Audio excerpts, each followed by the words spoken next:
السلام علیکم۔ میں عبیداللہ بہار سیمانچل سے MIM بہار صدر اختر الایمان صاحب کے حلقے سے بول رہا ہوں۔ آپ تمام کو پتہ ہے کہ MIM مجلس اتحاد المسلمین کو بہار میں آنے کی وجہ سے اور MIM بہار صدر اختر الایمان صاحب کی سرپرستی میں ہمارے اور ہمارے رشتہ داروں کے گھر دوار زمین جائیداد قبضہ کر لیا گیا ہے۔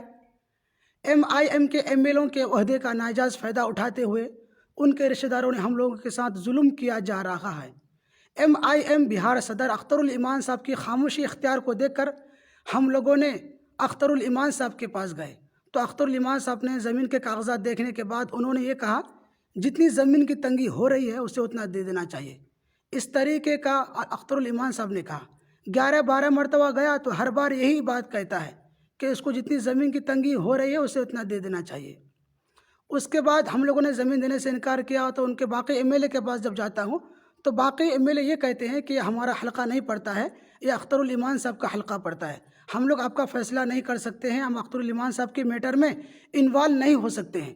اس طریقے کا ان کے MLA نے کہا تو اکبر الدین اویسی صاحب، اسد الدین اویسی صاحب، آپ لوگ بیان میں کہتے ہیں کہ چاہے ہندو ہو یا مسلمان ہو یا ٹوپی پہننے والا ہو یا تلک لگانے والا ہو، ہر کسی کے لیے دارالسلام کا راستہ کھلا ہے۔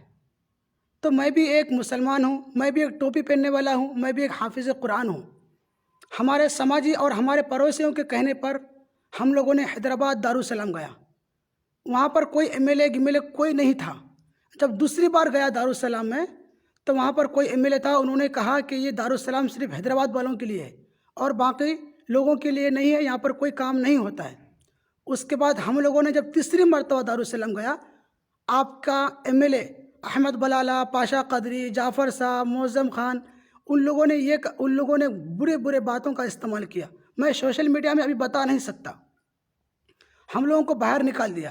اسی وقت بیرسٹر اسد الدین اویسی صاحب آپ کو جب کال کیا تو آپ نے کیا کہا کہ میں کیا آپ کو دارالسلام آنے کے لیے کہا؟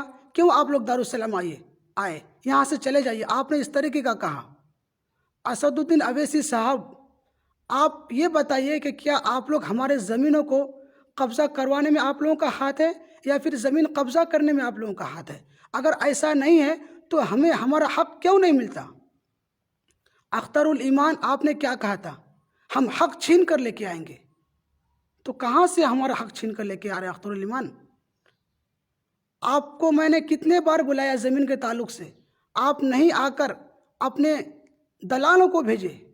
3 لوگوں کو جب بھیجتے آپ تو اس میں سے 2 دلال کہتا ہے کہ تھوڑا سا ان کو دے دیجئے، باقی آپ لوگ رکھ لیجئے۔ جیسا آپ جھوٹا ہے، آپ کا ماتحت کام کرنے والا بھی جھوٹا ہے۔ جیسا آپ دلال ہے اختر الایمان، ویسا آپ کا ماتحت کام کرنے والا بھی دلال ہے۔ اور اسد الدین اویسی صاحب، آپ نے سیمانچل میں آ کر کیا کہا تھا؟ ہم قیادت کو مضبوط کرنے کے لیے آئے ہیں، ہم انصاف دلانے کے لیے آئے ہیں، ہم آپ کا حق دلانے کے لیے آئے ہیں، غریبوں کی آواز بن کر آئے ہیں، انصاف دلانے کے لیے آئے ہیں۔ تو کہاں ملا انصاف ہمیں صاحب؟ ہماری قیادت تو ہماری بالکل ختم ہو گئی۔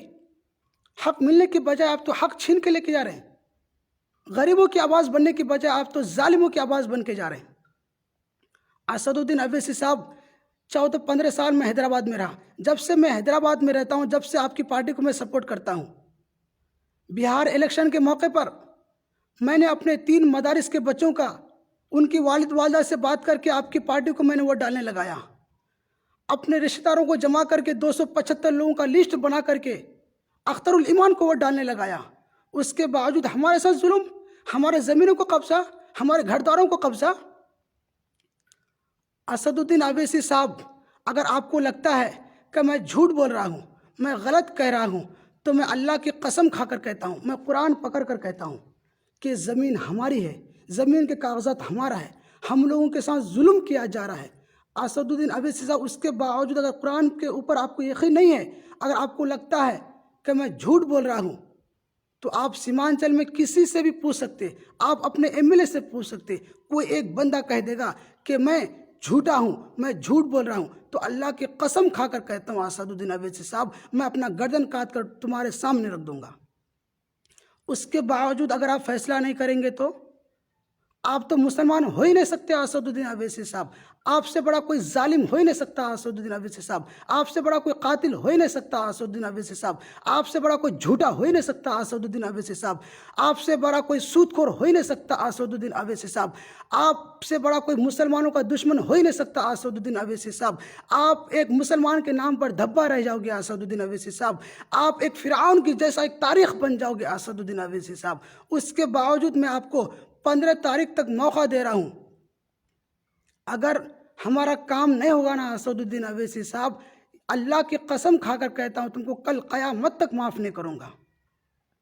لوگ کہتے ہیں نا کہ ایک بہاری سب پر بھاری، یہ بات یاد رکھنا اسد الدین اویسی صاحب، آپ سیمانچل میں آؤ گے نا اسد الدین اویسی صاحب، ووٹ مانگنے کے لیے آؤ گے نا، تو MIM بہار صدر اختر الایمان کے لیے جوتوں کا ہار لگا کر رکھوں گا، اور آپ کے لیے بھی جوتوں کا ہار لگا کر رکھوں گا اگر مجھے میرا حق نہیں ملے گا تو۔ اگر MIM کے کسی بھی چیلے چپاٹے کو لگتا ہے، یا کسی پیٹ ورکرز کو لگتا ہے، یا ان کے پیچھے تھالیاں بجانے والے کو لگتا ہے کہ میں MIM کو بدنام کرنے کی کوشش کر رہا ہوں، میرے زمین کے کاغذات غلط ہے، میں جھوٹ بول رہا ہوں، تو تمہارے باپ سے جا کر پوچھو کہ میں جھوٹ بول رہا ہوں یا میں سچ بول رہا ہوں۔